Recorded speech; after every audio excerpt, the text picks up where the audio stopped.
Persia, actualmente Irán, es un país fascinante. Ha sido una potencia importante desde antes de la fundación de Roma e incluso desde los albores de la civilización, y todavía hoy da forma a la política de Medio Oriente y Eurasia. Este documental profundizará el origen de Persia y qué la hizo tan exitosa y única entre las grandes civilizaciones del mundo. El área del Irán actual, la Persia histórica, ha estado habitada desde la prehistoria. También vio algunas de las primeras aldeas agrícolas del 7200 a.C., en particular Goga Golán y Goka Bonut, en la montaña Zagros, en el oeste de la región y que forman la frontera occidental del actual Irán. Sabemos de estos sitios que se cultivaban cebada, lentejas y diversas legumbres. La cultura de la región ha estado profundamente entrelazada con la de Mesopotamia, el actual Irak. Una de las primeras ciudades, la sumeria Uruk, se considera que se extendió hacia el este, creando la ciudad de Susa en 4395 a.C. o incluso antes. Susa se convertiría en la capital de Elam, la primera nación definida en lo que se convertiría en Persia. Seguiría siendo un importante centro económico y comercial hasta su destrucción por los mongoles 5500 años después de fundarse. En lugar de un estado-nación moderno, lo más probable es que Elam fuera una coalición de diferentes pueblos y tribus que vivían en la montaña. Elam fue el nombre que les dio la civilización mesopotámica. Lo más probable es que se llamara así, referente a Altami o los del país alto. Esta característica definida del pueblo persa, el pueblo de la montaña, perduraría y contrastaría a la gente de la llanura con Occidente, la actual Irak. Los dos a menudo peleaban, en ocasiones se dominaban mutuamente. El terreno accidentado no era adecuado para la práctica agrícola de riego pesado, por lo que lo más probable es que la vida se estructurara en base al pastoreo seminómada con agricultura en pequeña escala en un área limitada a lo largo de los valles. Esto dio un pueblo reducido, pero más rudo y resistente que la cultura agrícola más sofisticada de la llanura. Así que el conflicto entre Irak e Irán en los años 80 fue solo el último episodio de un conflicto de 6000 años entre la gente de las llanuras y los de las montañas por ver quién dominaría la zona. Poco se sabe sobre la vida cotidiana de Elam, porque todavía no podemos traducir sus escritos, que comenzaron alrededor del 3200 a.C. La lengua elamita, hoy extinta, parece haber sido una lengua completamente diferente a cualquier otra de la región. Sin embargo, recientemente se han logrado avances para descifrar la escritura elamita, así que pronto podremos aprender mucho más sobre ella. Un rasgo único de la cultura de Elam era el enfoque en los animales en su arte, como perros y toros. Es muy diferente de los sumerios, arcadios o egipcios que favorecían figuras humanas o híbridas entre animales y humanos. El arte elamita indica una religión politeísta con un fuerte enfoque en la naturaleza y una diosa madre con rituales en arboledas o montañas sagradas. Esta fue también una religión muy tolerante. Toleraban a dioses de sus vecinos e incluso los incorporaron progresivamente al panteón elamita.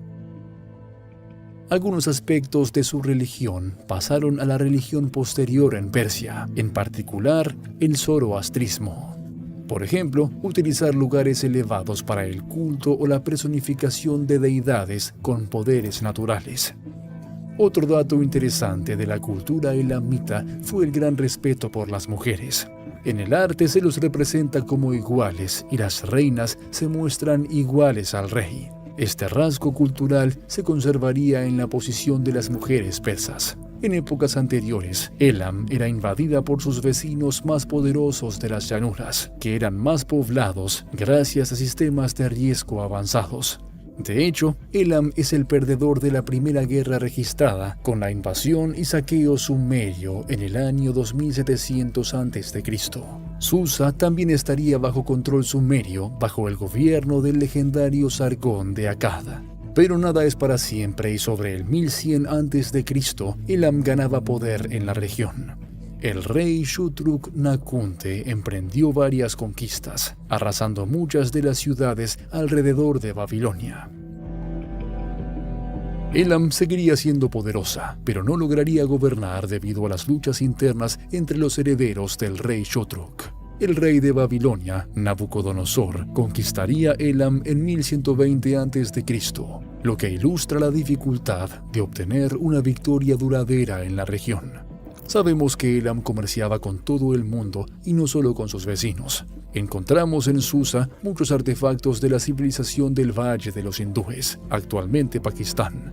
También encontramos objetos del este de Irán y Afganistán, que muestran la existencia de una red comercial activa por barco y tierra. Afganistán fue también una de las fuentes de estaño, un metal esencial para fabricar bronce, el metal más avanzado de la época. Sin duda, Elam debió estar involucrada en ese comercio y en la reventa de estaño desde Oriente a los mesopotámicos o incluso a los egipcios. También vendían piedra, metal y madera, que era escasa en las llanuras más desérticas atravesadas por los ríos Tigris y Éufrates. Esta ruta comercial seguiría adquiriendo más importancia y lentamente se integraría en la ruta de la seda, conectando Europa con Asia, con Persia como punto de conexión entre ambas.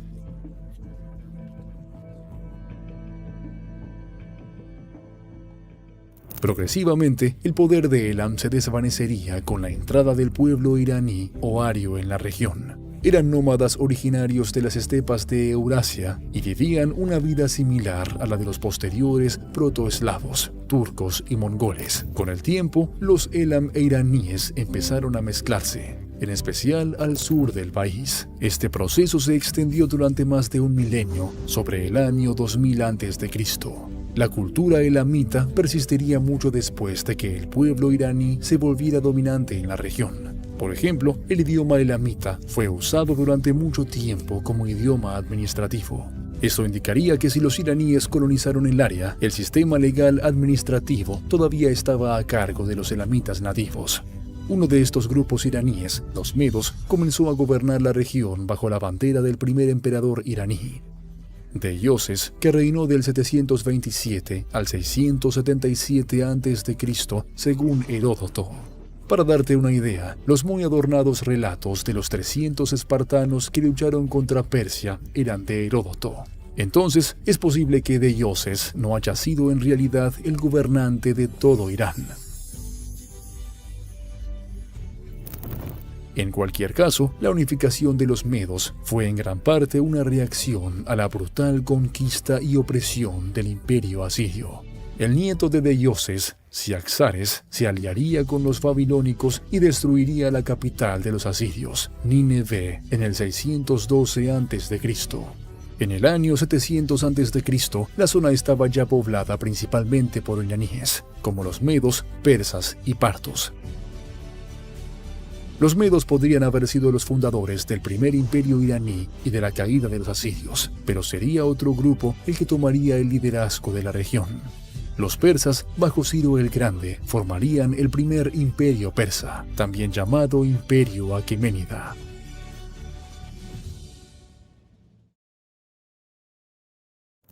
Ciro el Grande fue un vasallo de los medos que se rebeló en el 553 a.C. y luego conquistó el mundo. Hacia el 539 a.C. conquistó Babilonia. En el 533 a.C. entraría en la India y conquistaría su parte occidental. No sabemos mucho sobre él antes de que derrocara a los medos y se apoderara de todo el Medio Oriente. Parece que comenzó su rebelión cuando un general medo, Hárpago, fue enviado a atacar a Ciro. Pero en cambio, Ciro y Hárpago se unieron en el imperio medo. ¿Cómo sucedió eso? ¿Qué le prometió Ciro a Hárpago? Nadie lo sabe realmente, ya que las historias de la época, incluida la de Heródoto, están llenas de mitología como para confiar. Pero sabemos que Hárpago se convertiría en uno de los principales generales de Ciro. ¿Quién sabe? Tal vez Hárpago vio en Ciro al gran gobernante en el que se convertiría. Entonces, ¿qué hizo que Ciro fuera el grande? Primero, unificó al pueblo iraní en un imperio estructurado y estable. Creó una administración central con gobernadores llamados sátrapas. La mayoría de las fuentes contemporáneas coinciden en que administraron su dominio eficientemente en beneficio del pueblo. también ayudó que los sátrapas fueran controlados por los ojos del rey, una red de espías que reportaban a Ciro. El imperio también tenía 4 capitales, reflejaba un gran nivel de autonomía para cada región. La administración estaba en Susa, el antiguo centro de poder elamita. Se basaba en un sistema de correos donde los mensajeros encontraban comida, agua, cama y caballos en un máximo de 2 días de viaje.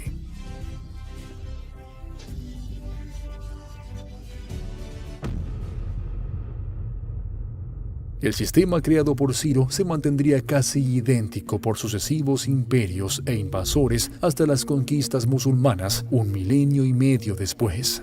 Su influencia en trabajo jurídico ha llegado tan lejos en el tiempo que Thomas Jefferson leyó la biografía de Ciro escrita por Genofonte, la Ciropedia, como fuente de inspiración para la declaración de la independencia de Estados Unidos. Segundo, es el rey que conquistó Babilonia en el 539 a.C. y permitió que los israelitas la abandonaran donde estaban esclavizados. Para la Biblia hebrea era una tarea que a Ciro le había sido asignada por Dios. Esto convirtió a Ciro en la única figura no judía en la Biblia alabada como Mesías. En tercer lugar, se sabía que Ciro respetaba la cultura y la religión del pueblo que conquistaba. Los iraníes lo consideran el padre. Los babilonos lo consideran como el libertador, lo que dice mucho sobre su gobierno en comparación con la antigua élite babilónica.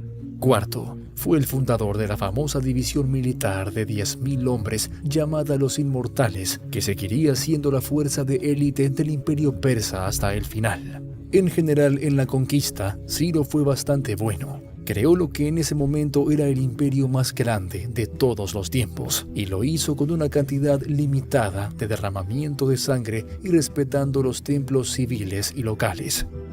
Su hijo continuaría la tradición y conquistaría Fenicia y Chipre en el 525 a.C., seguido ese mismo año con la conquista de Egipto, Nubia y parte de la actual Siria. Hasta el día de hoy, el imperio fundado por Ciro es el más grande de todos los imperios iraníes. La tumba de Ciro el Grande sigue en pie en Irán y es patrimonio de la humanidad por la UNESCO. La mayor ciudad de Ciro, Persépolis, es uno de los sitios arqueológicos más importantes del mundo. Después del hijo de Ciro, vino Darío I, el otro gran emperador persa. El alcalde de Darío se extendería hasta una invasión del Valle de los Hindúes, hoy Pakistán, pero se le recuerda más por la primera invasión persa de Grecia en 492 a.C. La mala suerte lo perseguiría por la falta de tropas debido a hundimientos por una tormenta y por el hecho de que la invasión a Grecia fue una pequeña campaña según estándares persas. La invasión fracasaría en Maratón en el 490 a.C. por una combinación de mala suerte y tropas insuficientes. Furioso por la resistencia griega y su sorpresiva victoria, Darío había planeado otra invasión, pero murió en el 486 a.C. antes de poder ejecutarla, dejando la tarea a su hijo Jerjes. La gestión de Jerjes de las tropas persas en la campaña griega fue poco brillante, y para entonces las repetidas invasiones persas obligaron a las ciudades-estado griegas divididas a unirse. Aún así logró quemar Atenas en el año 480 a.C., que había sido evacuada por su población. La batalla de Salamina en el 480 a.C. vería a los griegos destruir la flota persa. Temiendo quedarse atrapado en Europa, Jerjes se retiró. También tuvo que sofocar una rebelión en Babilonia. Las tropas persas restantes del continente fueron finalmente derrotadas en la batalla de Platea en el 479 a.C. Jerjes acabaría asesinado en el 465 a.C. por el comandante de la Guardia Real. Los griegos y los persas seguirían luchando por la influencia sobre Anatolia y las islas griegas durante los siglos siguientes, sin que ninguno se apoderara realmente del otro. La innovación del imperio persa. Después de Jerjes, Persia seguiría siendo una potencia mundial durante siglos. Una de las características impresionantes del imperio persa era su esfuerzo por mejorar las condiciones de la región semiárida, ya que recibe solo 124 milímetros de agua al año. Cabe destacar que Darío el Grande crearía el sistema hidráulico de Sushtar, crearía el sistema hidráulico de Shustar, un sistema de canales que desviaría agua de un río a la ciudad de Shustar, alimentando molinos, crearía una cascada artificial e irrigaría casi 100.000 hectáreas de tierra de cultivo y huertos. Otro sistema notable, anterior a los persas pero ampliado por ellos, fue el de los Kanats. Tomarían agua del subsuelo y la llevarían a tierras de cultivo fértiles. Estos canales eran la mayoría subterráneos para limitar la evaporación. Debido a que aprovechaban las capas freáticas, ofrecían un flujo de agua constante, independiente de la lluvia. El Kanat también sería inmune a los daños por la guerra o inundaciones, proporcionando una infraestructura muy duradera para los habitantes del Imperio Persa. Construir un Kanat era tarea difícil, ya que era necesario que el canal se inclinara hacia abajo para fluir, pero no demasiado o el agua comenzaría a erosionar el canal y colapsarlo. También dejaron una huella única en el paisaje, ya que se cavaron túneles verticales en intervalos regulares para dar acceso a los trabajadores durante la construcción y el mantenimiento. Otra innovación fue el Yak-Kal, una cúpula de arcilla donde los persas amontonaban hielo en invierno para mantener los alimentos fríos.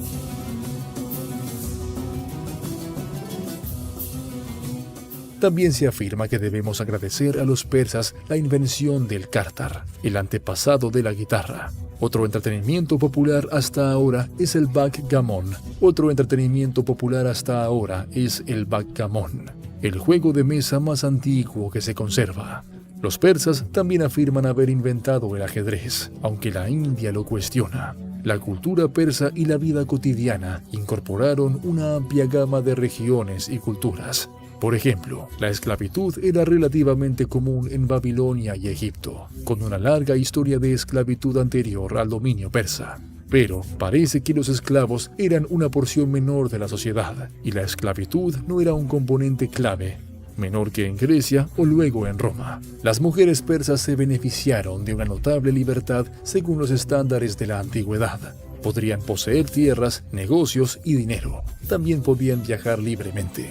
También sabemos que las aristócratas montaban a caballo y practicaban tiro con arco, que en otras culturas como la griega se habría reservado solo para hombres. El único campo que excluía a las mujeres era el de gobernar el país.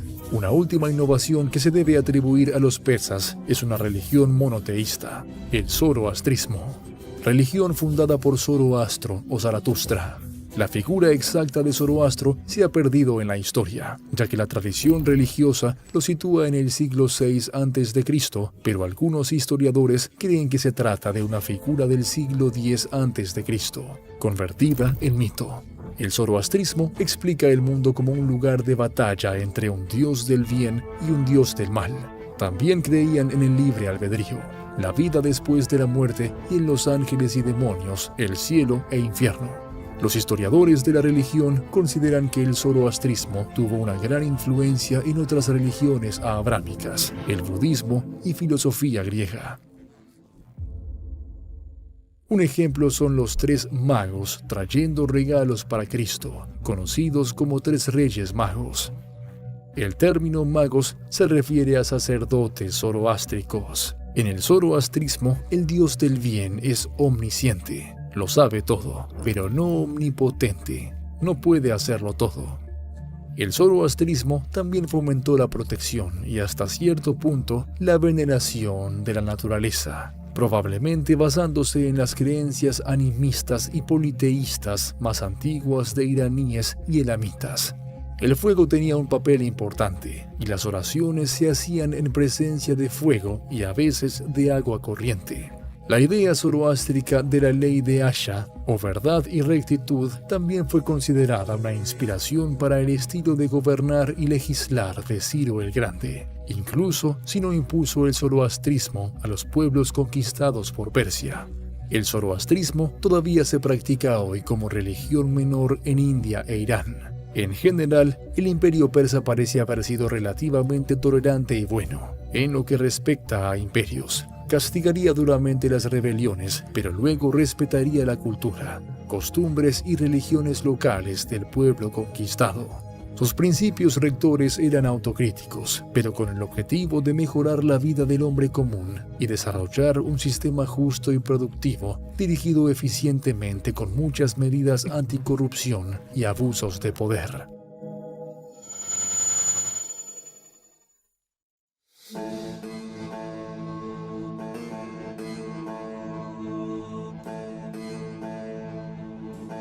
Persia fue una civilización brillante que contribuyó al progreso humano, como se ve en las leyes ilustradas, derechos de las mujeres, sistemas de irrigación y nuevas religiones. Lo que construyeron Ciro el Grande y Darío el Grande sería derribado por un conquistador igualmente grande.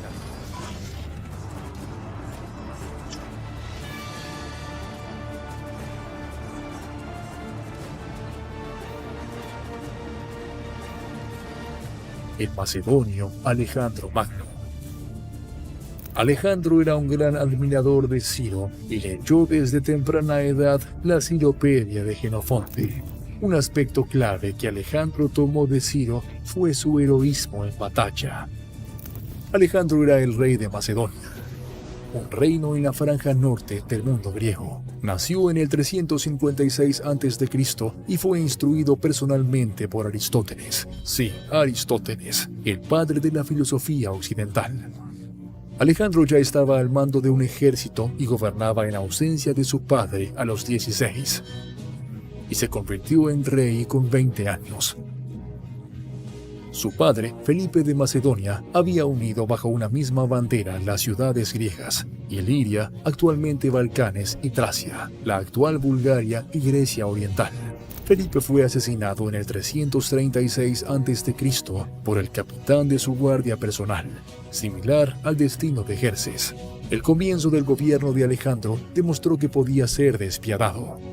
Ejecutó a uno de sus primos y 2 príncipes macedonios, sin estar seguro de si fueron responsables del asesinato de Felipe o no. Lo seguro es que hizo que su posición en el trono fuera sólida. Alejandro también sofocaría brutalmente cualquier rebelión tras la muerte de su padre. Culminó cuando hizo de Tebas un ejemplo, destruyendo una ciudad de 1000 años en el 335 a.C. y vendiendo a sus ciudadanos como esclavos, perdonando solo a los sacerdotes y pro-macedonios. Tal vez por culpa genuina o para apaciguar a sus críticos, Alejandro siempre mostraría generosidad y favor hacia cualquier tebano superviviente que conociera en persona. Sin embargo, funcionó para aplastar ideas rebeldes en otras ciudades griegas, incluida Atenas. Alejandro seguiría imitando a Felipe, tomando el título de hegemón o comandante supremo. En estos primeros momentos de su reinado, Alejandro mostraría genialidad militar. En vida permanecería invicto en batalla, convirtiéndose en uno de los mejores generales de la historia. Alejandro invadió el imperio persa en 334 a.C.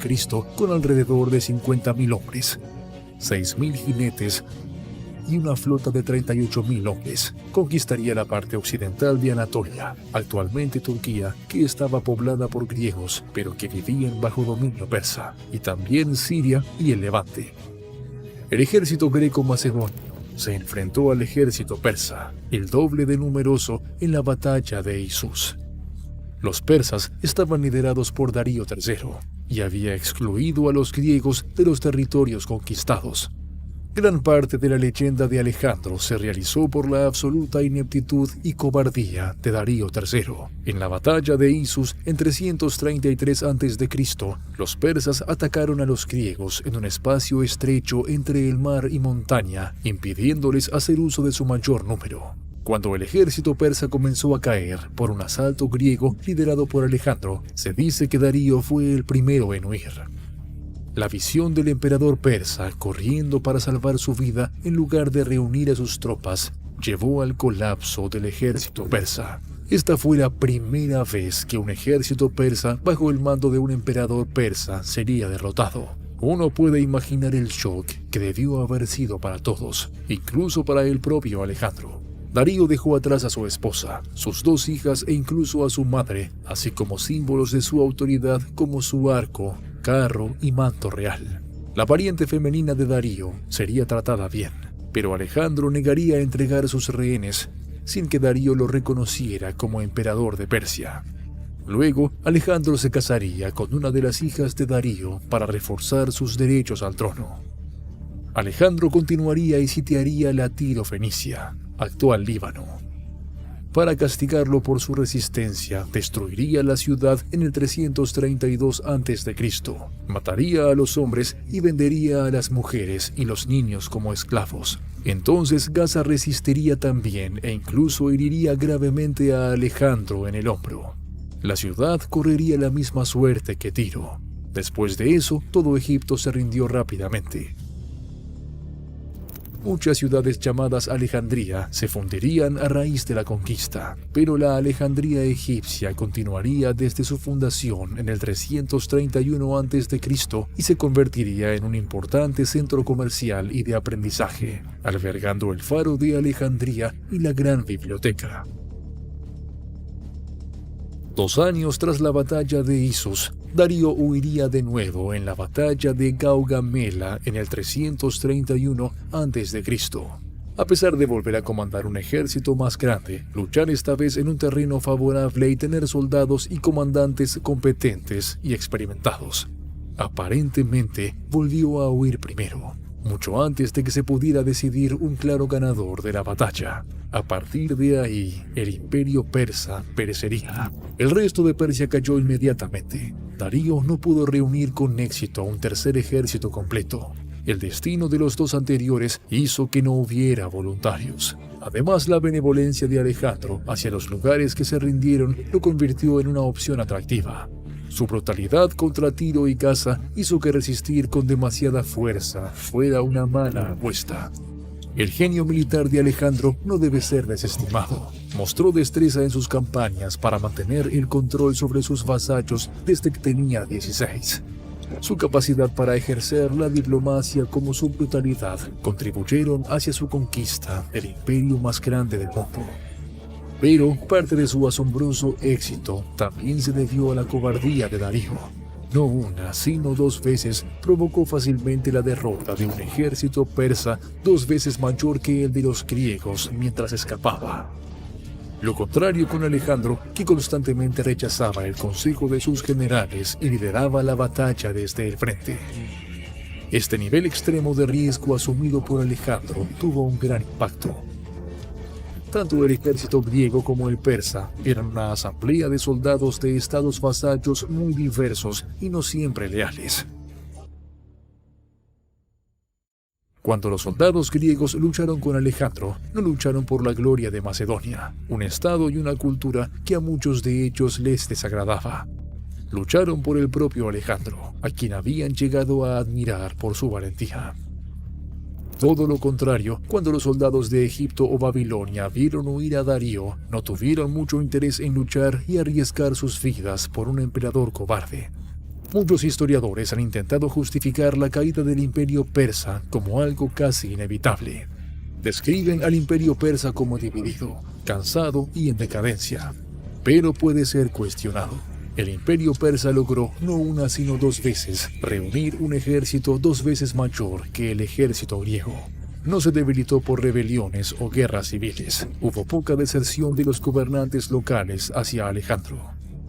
En general, el imperio persa parece haber sido todavía un imperio muy funcional y bien administrado. El imperio persa podría haber caído únicamente debido al desafortunado choque entre 2 hombres muy diferentes. Darío III, un pobre emperador, y Alejandro, un genio militar único en un milenio. Al conquistar el imperio persa y unirlo con Grecia y Macedonia, Alejandro había creado el imperio más grande jamás visto. El final de la campaña vería a los griegos saquear Persépolis durante varios días en el 330 a.C. Un incendio, intencionado o no, iniciado en el palacio y quemando la mayor parte de la capital, pudo ser una venganza por el incendio de la Acrópolis por parte de Jerjes o un accidente. Al parecer, Alejandro se arrepintió, pero ya era demasiado tarde para detener el fuego. La relación de los griegos con los persas era extraña. una amarga rivalidad y siglos de guerra. También respeto mutuo, reconociéndose entre ellos como civilizados, algo que los griegos no extendieron a muchos otros pueblos. Plutarco nos cuenta que Alejandro se detuvo mirando una estatua de Jerjes y le preguntó: ¿pasaré de largo y te dejaré allí tirado por las expediciones que dirigiste contra Grecia, o te levantaré de nuevo por tu magnanimidad y tus virtudes en otros aspectos? Alejandro terminaría cazando pretendientes a la sucesión de Darío III por toda Asia Central, actual Turkmenistán, Afganistán y Tayikistán. Aparentemente sin freno, Alejandro decidiría intentar invadir la India a continuación en el 326 a.C. Las primeras batallas tuvieron éxito, pero esto era demasiado. Los hombres estaban cansados de la guerra y querían volver a casa y aprovechar el botín de la victoria. Al final, los soldados fieles a Alejandro se rebelaron abiertamente. Aún obedecerían y lo defenderían, pero no conquistarían más. Alejandro regresaría a la ciudad de Susa en el 324 a.C. Durante la campaña, Alejandro intentó construir su legitimidad como emperador persa ante los ojos de sus nuevos súbditos. Esto provocó tensiones entre sus tropas griegas y él. Un ejemplo destacado es cuando Alejandro, borracho, acabaría matando a un amigo que le había salvado la vida. La lucha mortal comenzó por acusaciones de que Alejandro se había corrompido por un estilo de vida oriental. Otra cuestión era cómo integrar al veterano griego y macedonio con los oficiales persas. La mezcla inicial de mando ayudó, entregando tropas persas a oficiales griegos y viceversa. También intentó una ola de matrimonios masivos entre sus oficiales y mujeres nobles de Susa, la ahora antigua capital elamita persa. Esto no tendría efectos duraderos. Cuando finalmente se instaló, comenzó a poner orden en la administración, incluida la ejecución de varios sátrapas que habían demostrado ser corruptos o desleales. Poco después de regresar a Persia, Alejandro murió repentinamente en el año 323 a.C. La causa probable fue una fiebre contraída en un pantano cercano, pero claro, los intentos anteriores llevaron a especulaciones de envenenamiento. Hay muchas teorías sobre su muerte, ninguna concluyente. A algunos les parecería algo poético que un hombre capaz de derribar un imperio y sobrevivir a innumerables batallas y heridas no cayera por intriga, sino por una causa ordinaria y poco gloriosa como una enfermedad. Sería enterrado en Alejandría, pero no está claro qué sucedió con sus restos después del siglo II después de Cristo. La conquista de Persia por Alejandro tendría consecuencias duraderas. Cuando Alejandro estaba en su lecho de muerte, sus generales lo presionaron para que nombrara a un sucesor. Él habría respondido: al más fuerte. Esto provocó la fractura del imperio en 4: Macedonia y Grecia, Tracia y el oeste de Anatolia, Persia propiamente dicha, con Asia Central, Irán, Irak, Siria y Líbano, Egipto, que también gobernó parte del Levante, Chipre y Anatolia del Sur. Los fragmentos del imperio de Alejandro permanecerían bajo control o influencia griega durante los siguientes 3 siglos. Este período se conoce como el período helenístico. En realidad, la vida de la población local no cambiaría mucho. Fue principalmente la aristocracia la que se volvió completamente griega o una mezcla de cultura griega y persa o local. Buen ejemplo es la dinastía Ptolomea, iniciada por el general Ptolomeo. Gobernarían hasta la época romana, basando su poder y reclutamiento en los colonos griegos, pero adaptando costumbres locales. El último miembro de esta dinastía sería Cleopatra, amante de Julio César, que finalizó esta dinastía con su muerte en el año 30 a.C. Esta helenización vería luego el surgimiento de un imperio griego en Asia Central, el reino greco-bactriano, que irónicamente sería el último reino superviviente relacionado directamente con la conquista de Alejandro, tan lejos de Grecia. El imperio persa pronto se convirtió en el imperio Seleucida, llamado así en honor del general de Alejandro, Seleuco. Los seleucidas estarían en una amarga rivalidad con el Egipto ptolemaico. No lograrían conservar el territorio al oeste del río Indo ni establecerlo como frontera con el imperio Maurya. Los Seleucidas intentarían expandirse hacia el oeste, en Grecia, pero serían derrotados por los griegos y sus aliados romanos. Esto debilitaría el imperio y lo abriría a la conquista de los partos. Los Seleucidas resultaron incapaces de conservar su imperio, y su legado más duradero fue la helenización de la región. Ese mismo proceso, impulsado por una corriente de inmigrantes de Grecia, debilitaría al imperio, con la población judía rebelándose con éxito. En la época de Cristo, el griego se utilizaría como idioma de aprendizaje, comercio, cultura. La primera Biblia también sería en griego. En el cercano Oriente e Irán, la influencia griega se desvanecería lentamente, con un retorno progresivo hacia las ideas iraníes y zoroástricas. Los bacterianos en Asia Central resultarían ser el último reino helénico en pie, con una cultura que mezcla herencia griega y budismo, también llamado greco-budismo. Es desde esta región que el budismo se extendió hacia China. Los partos eran un pueblo nómada iraní que vivía en ahora Turkmenistán, similares a los medos y persas que precedieron.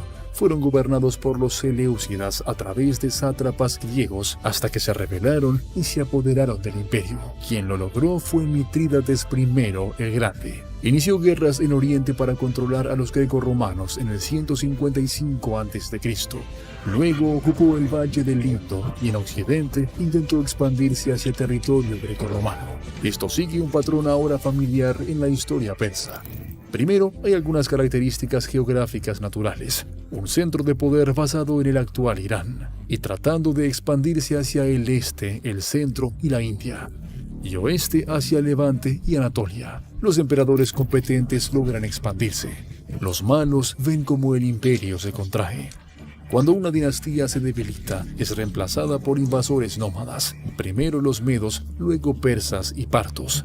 Para cada invasión nómada, la burocracia y el estilo de vida preexistentes permanecen prácticamente sin cambios, excepto la élite. El imperio parto no fue excepción. Es durante este periodo que se produciría una síntesis completa de la cultura griega e iraní. Ejemplo de ello es el culto a Mitra. Luego sería una fuerte inspiración para el culto a Mitra por parte de los legionarios romanos. Este culto compite con el cristianismo como posible sucesor de los tradicionales dioses paganos romanos. Fue inspirado en Mitra, pero incorporó muchas otras influencias, incluidas creencias en astrología y divinidades. También era una sociedad secreta dentro del ejército romano, con múltiples niveles de iniciación y jerarquía, una especie de masonería. Volviendo a los partos, una característica única de los partos era un sistema de gobierno mucho menos autocrático. Era aristocrático, en el sentido de que solo la élite tenía voz y voto en el gobierno del país. Pero la nobleza podría decidir de poner a un rey no apto mediante una votación, sin que el imperio desembocara en una guerra civil. Alternativamente, los nobles podían ser arrestados por el rey sin problemas, siempre y cuando la decisión se considerara justa.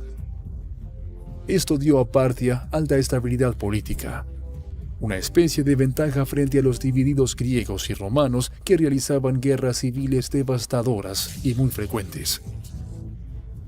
Partia sería acérrimo rival de Roma, bloqueando su expansión hacia el este. Los arqueros a caballo partos serían clave para el ejército del imperio persa, manteniendo viva la tradición de las estepas más que los invasores nómadas anteriores. Su táctica más memorable fue el disparo parto, una flecha hacia atrás disparada contra la caballería enemiga que la perseguía.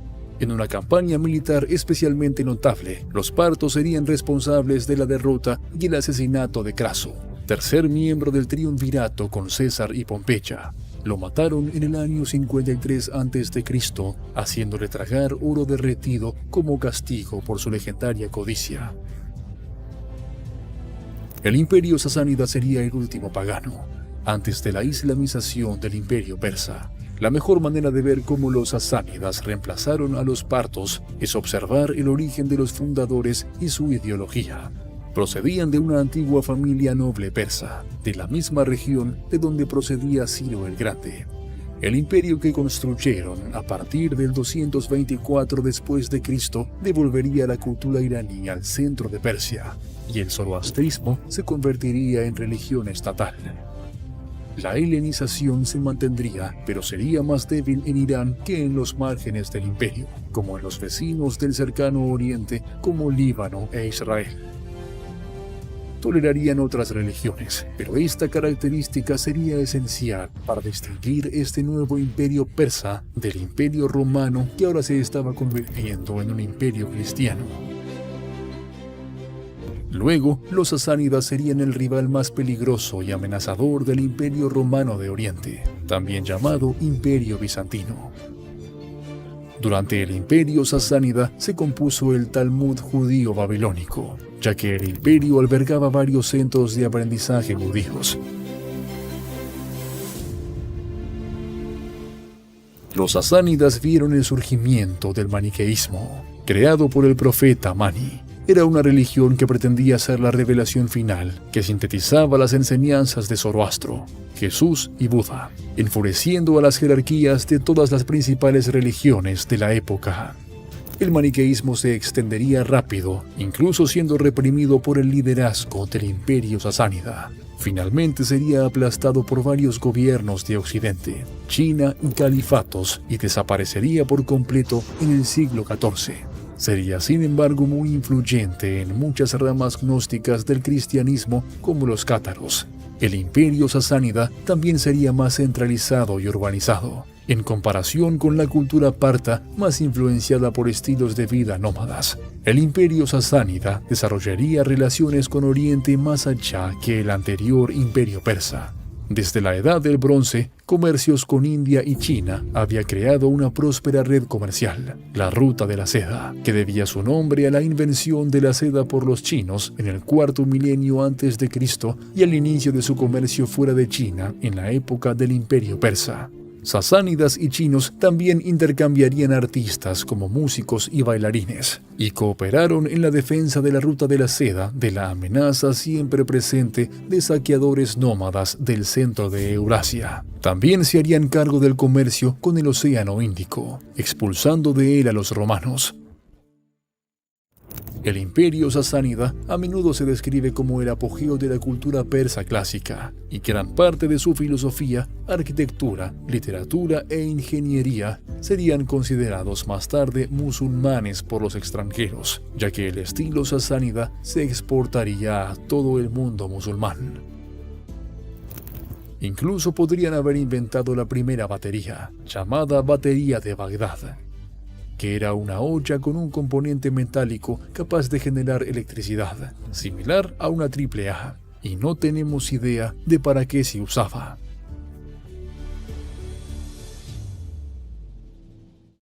Justo cuando Mahoma predicaba el Islam y federaba las tribus árabes, los imperios sasánida y bizantino habían estado librando una guerra de desgaste de varias décadas. Una plaga, conocida como la plaga de Sheroe, causó muchos daños en el año 627 a.C. Las invasiones de las tribus turcas también redujeron la capacidad militar del imperio sasánida. El debilitamiento del Estado por las guerras tuvo un efecto dramático en el imperio sasánida. Cuando el rey sasánida Cosroes II fue asesinado por su rival, estalló una guerra civil en la que hasta 10 personas reclamaron el trono. La guerra civil duró de 4 a 5 años, del 628 al 632 después de Cristo. Justo cuando había terminado la guerra civil, los árabes musulmanes atacaron e invadieron Mesopotamia. Fueron detenidos, pero un segundo ataque en el año 636 después de Cristo le quitó a los sasánidas el control de toda la tierra oeste del actual Irán. En 642 después de Cristo comenzó otro ataque y el imperio caería 10 años después. Los persas se rebelarían y atacarían a los gobernadores árabes, pero al final su resistencia sería aplastada por los refuerzos de la península arábiga. El conquistador quemaría el texto sagrado zoroástrico y forzaría la conversión de la población local. Muchos huirían y formarían los antepasados de las comunidades zoroástricas actuales de India y Asia. Los no musulmanes tendrían que pagar un impuesto llamado jizya y podrían ser esclavizados. Pero no fue hasta finales de la Edad Media cuando el Islam se convirtió en religión dominante en Irán. Esta conquista de Persia por parte de los árabes musulmanes fue casi replicada contra el imperio bizantino al mismo tiempo. El califato rashidún resultante controlaría todo Oriente Medio, incluidos Irán, Egipto, Libia, Siria y Mesopotamia, así como partes de Asia Central. La relación entre Persia y el Islam es compleja. Por un lado, el Islam había sido una religión impuesta a los persas, que resistieron la conversión durante siglos. La cultura persa ha influido mucho en el Islam, especialmente a la rama del Islam que se extendió por Asia, incluidos los turcos que formarían el poderoso Imperio Otomano. Es justo decir que el Islam cambió a Persia, pero tampoco destruyó la singularidad de la civilización persa, no más que la invasión del pueblo iraní destruyó la influencia elamita, o que las conquistas griegas y partas erradicaron la cultura persa.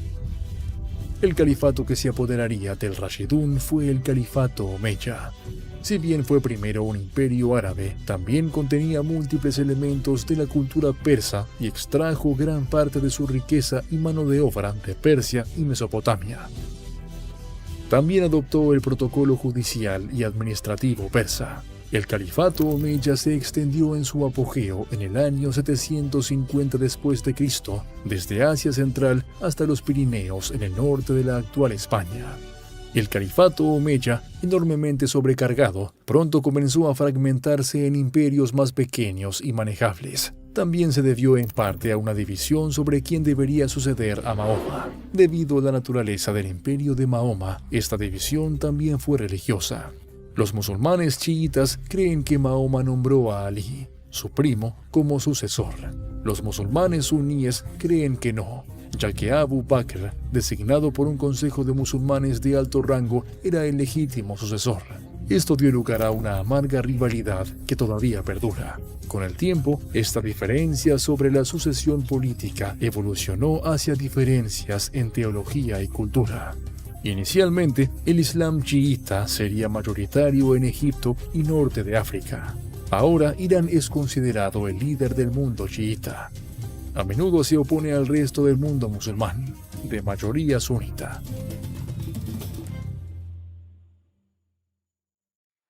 El califato omeya sería reemplazado por el califato abasí, formado con la ayuda de un general iraní que integraría progresivamente la antigua cultura y administración persa a los gobernantes árabes y su religión. Los abasíes construirían Bagdad en el 762 después de Cristo, cerca de la antigua Babilonia.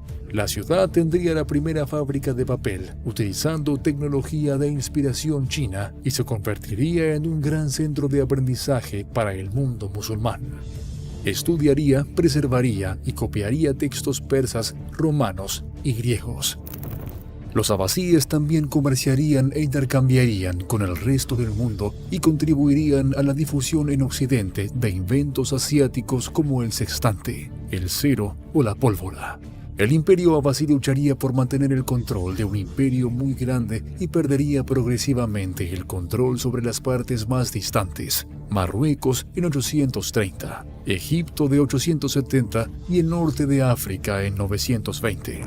Desde 945 hasta el siglo XIII, la zona pasaría a estar controlada por turcos seljúcidas, procedentes de estepas euroasiáticas como la otra multitud de tribus iraníes antes que ellos. Otra vez los nómadas que reemplazan a una dinastía en decadencia. Incluso si gobernaran los seljúcidas, los abasíes permanecerían en control del imperio. En la práctica, los seljuks controlarían estado y ejército, pero los iraníes controlarían la administración. Generalmente se considera que el imperio abasí fue el motor de la Edad de Oro islámica. Fue un período de desarrollo científico, basado en conocimientos previos de los egipcios, persas, griegos y romanos, y el intercambio de ideas con todas las culturas de Eurasia, desde Europa occidental hasta la India y China. Esto condujo a avances de diversos campos, como la medicina, filosofía, astronomía, química, geometría, física, especialmente la óptica y cálculo con la innovación del álgebra.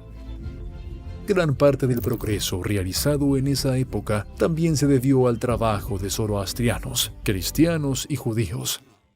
Excluidos del poder político, todavía podían utilizar sus talentos como médicos, científicos e ingenieros. Los abasíes también fueron responsables de la producción de parte de la literatura musulmana, como los cuentos de las Mil y Una Noches, probablemente al principio una traducción al árabe de textos persas de origen indio. Se le agregaría folclore adicional de fuentes árabes, persas, mesopotámicas y egipcias. De aquí surgen personajes icónicos como Aladín, Sinbad o Alí Baba. Dicho anteriormente, el gobierno selyúcida no interrumpió el funcionamiento diario del califato abasí. La aparición regular de nómadas invadiendo y reemplazando a la dinastía anterior que gobernaba Persia sería interrumpida por invasiones mongolas. Se diferenciaron de las invasiones nómadas anteriores por su escala y brutalidad. Los mongoles saquearon y destruyeron la mayoría de las tierras que conquistaron, culminando con la destrucción de Bagdad en 1258. Muchas más ciudades además de Bagdad fueron incendiadas y masacradas. El incendio de Bagdad, centro intelectual del califato musulmán, se considera el fin de la Edad de Oro islámica. Quemaron una cantidad considerable de bibliotecas y otras obras intelectuales, así como mezquitas. Otra diferencia entre la invasión mongola y las invasiones nómadas anteriores fue la destrucción generalizada de los khanats. Sin estos sistemas de riego difíciles de construir, muchos centros urbanos y tierras agrícolas se volvieron inhabitables. Persia se recuperó un poco bajo el ilkhanato mongol, que restableció el comercio y reparó algunas de las infraestructuras de riego. Durante la ocupación, la mayoría de los mongoles se convertirían al Islam. Tendrían preferencia por el sufismo, una secta del Islam con predilección por el esoterismo y misticismo. En muchos sentidos, combinaba bien con las creencias animistas o budistas de los mongoles. Cuando Persia comenzaba a recuperarse, dos sucesos arruinarían la región. La primera fue la peste negra, que llegó a Irán en 1349 y finalmente mataría al 30% de la población. La segunda fue la invasión de Timur el Cojo o Tamerlán en 1381. Timur sería el último gran conquistador nómada, también uno de los más brutales de la historia. Obtuvo su apodo debido a las heridas en su pierna y a la falta de 2 dedos por heridas de flecha sufridas en su juventud. Su táctica era simple: pediría la rendición incondicional y nada más. Si se negaban, mataría o esclavizaría a todo el que se encontrara, incluidos ancianos, mujeres y niños. Su campaña podría haber matado hasta 17 millones de personas, cantidad colosal equivalente al 5% de la población mundial en ese momento. Muchos creían que era un precursor del apocalipsis y tal vez el jinete de la guerra. Paradójicamente, si se consideran sus políticas genocidas, Timur también fue un gran mecenas, especialmente de arquitectura y poesía. Construido sobre la violencia, el imperio timúrida fracasaría poco después de las conquistas de Timur. Persia sería parcialmente gobernada sucesivamente por otras tribus nómadas en adelante, a partir de 1452 después de Cristo. A las ovejas negras turcomanas, o Kara Koyunlu, le seguirían las ovejas blancas turcomanas, o Ak Koyunlu, en 1467 después de Cristo. La destrucción y el caos provocados por las sucesivas invasiones mongolas habían destrozado, tal vez por primera vez en milenios, la unidad de Persia, incluso en su corazón iraní. El desorden político hizo que los movimientos religiosos crecieran en popularidad y restauraran el orden. Los más influyentes eran de inspiración chiita, y el dominio de Islam chiita en Irán se remonta a este periodo. Shah Ismail era un líder religioso y noble de descendencia mixta, con antepasados turcomanos, kurdos, griegos y georgianos. Esto lo convirtió en el gobernante perfecto para una tierra que había sido conquistada y asimilada a tantas culturas diversas en su propio modelo único. Similarmente, el naciente Islam chiita de estilo iraní integraría rápidamente muchas órdenes sufíes. Esto aumentaría permanentemente la diferencia teológica entre el chiismo iraní y suniismo árabe. Entre 1501 y 1511, Shah Ismail habría reconstruido un imperio persa con fronteras familiares. Incluían Irán, Cáucaso, Turkmenistán, parte de Afganistán y cierto control sobre Mesopotamia. El principal problema para el imperio safavid sería su poderoso vecino occidental, el imperio otomano. Mientras Irán estaba invadido por Timur y otras tribus nómadas, los turcos habían creado un poderoso imperio en Anatolia, que lograría el objetivo centenario del imperio musulmán de conquistar Constantinopla. Los otomanos también controlaron los Balcanes, Grecia, Levante y Egipto. En su apogeo, se extendería al norte de África y Ucrania y sitiarían Viena 2 veces. Juntos, los imperios otomanos, safávidas y mogoles formarían los llamados imperios islámicos de la pólvora.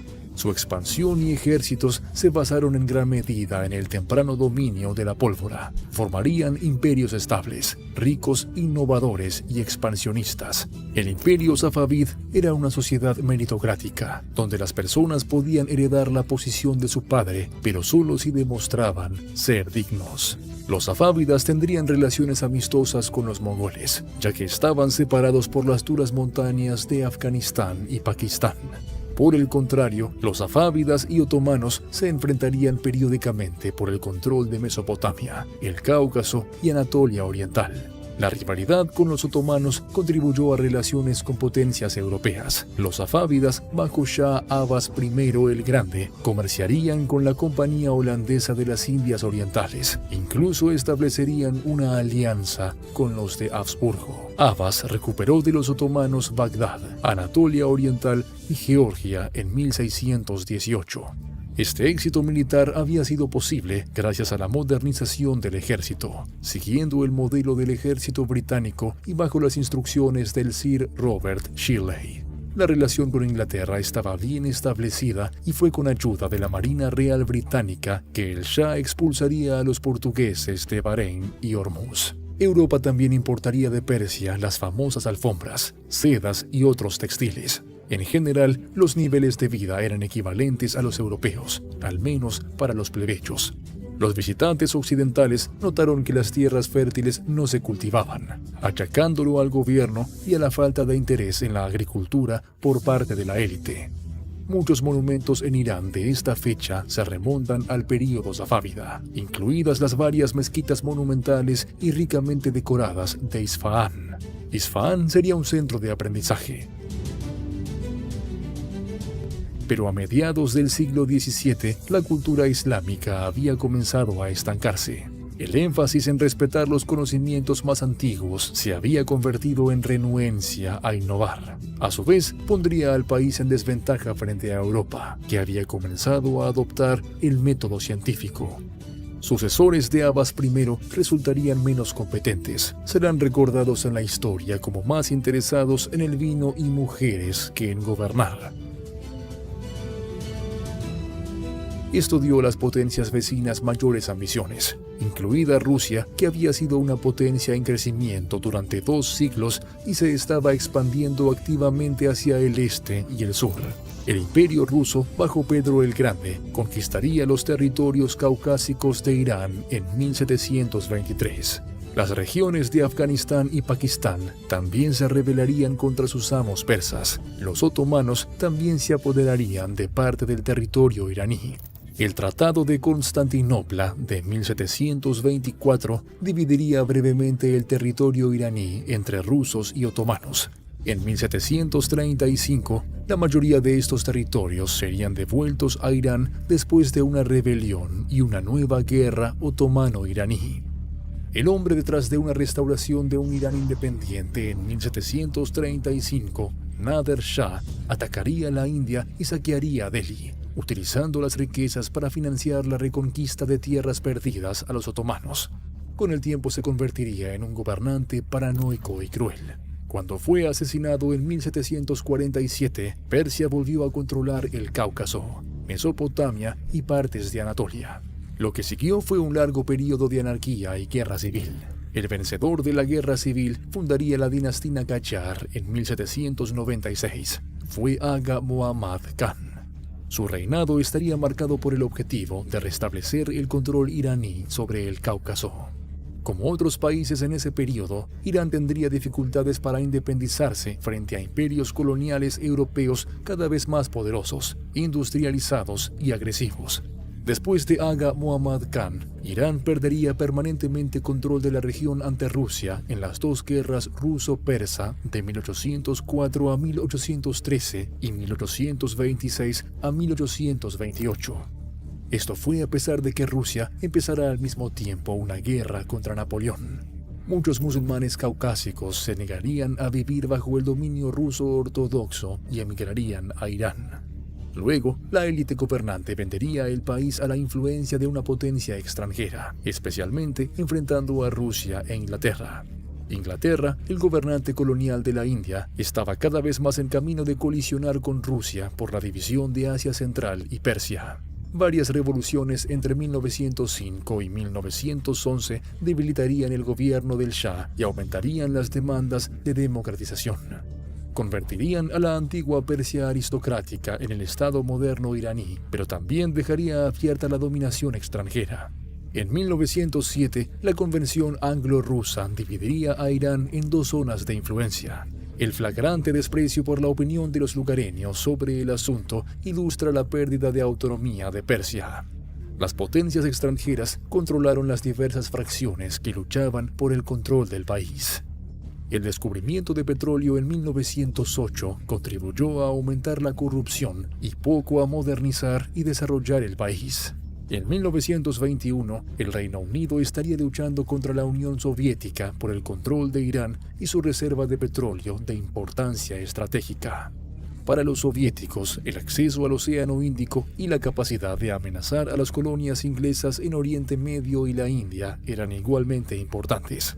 Con el apoyo de los británicos, Reza Khan tomaría el poder y establecería la dinastía Pahlavi, que gobernaría hasta la Revolución de 1979. Reza Khan establecería un gobierno autoritario, nacionalista y militarista con una doctrina de secularismo y anticonsumismo.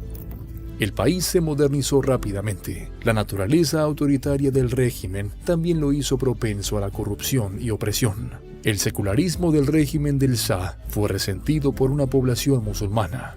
La tentativa de occidentalizarse también fue mal aceptada, incluidos cambios en el estilo de vestir, liberación de la mujer y muchas reformas socioeconómicas. En la Segunda Guerra Mundial, el gobierno iraní estuvo tentado a ponerse del lado alemán. En respuesta, las fuerzas soviéticas e inglesas invadieron el país.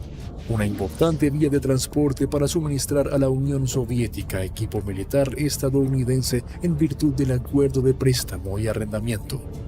El período de posguerra estaría marcado por la inestabilidad y la cuestión no resuelta de la relación con las potencias occidentales. El nuevo Shah Mohammad Reza gobernó el país convirtiéndolo en una monarquía constitucional similar al Reino Unido o la España moderna. La relación entre el Shah y el primer ministro democráticamente elegido, Mohammad Mossadegh, se deterioraría cuando el primer ministro nacionalizó la industria petrolera controlada por los británicos. Mossadegh fue destituido del poder en 1952 antes de ser restablecido bajo presión popular. Sería destituido permanentemente del poder en 1953 debido a un golpe de Estado por Estados Unidos y el Reino Unido. En 1973, en medio de la crisis petrolera, el Shah recuperaría el control del petróleo y utilizaría el dinero para modernizar su ejército. En 1979, el país sería tomado por la Revolución Islámica, transformándolo en la República Islámica actual. Los activistas comunistas que contribuyeron al éxito de la revolución serían rápidamente purgados, lo que resultaría en malas relaciones entre el Irán islámico y los soviéticos comunistas ateos. Irán cortaría todas las relaciones con Occidente. siendo la crisis de los rehenes en Irán un punto focal. Un año después, Saddam Hussein sacó provecho del desorden en Irán para ampliar los territorios de Irak, especialmente en las zonas ricas en petróleo. Irak contó con el apoyo de Estados Unidos, la URSS, Francia, Reino Unido, Egipto y países árabes. Actualmente, Irán está bajo sanciones de Occidente por su programa nuclear. Ejerce influencia sobre espacios tradicionales persas como Irak, Siria y Líbano, pero también está mejorando sus relaciones con China y Rusia, y se está uniendo a organizaciones lideradas por China, como los BRICS y la Organización de Cooperación de Shanghái. El imperio persa hoy es conocido por ser uno de los imperios más dominantes y poderosos en la historia. A lo largo de miles de años, los persas han hecho numerosas contribuciones integrales al mundo, desde la industria hasta la cultura.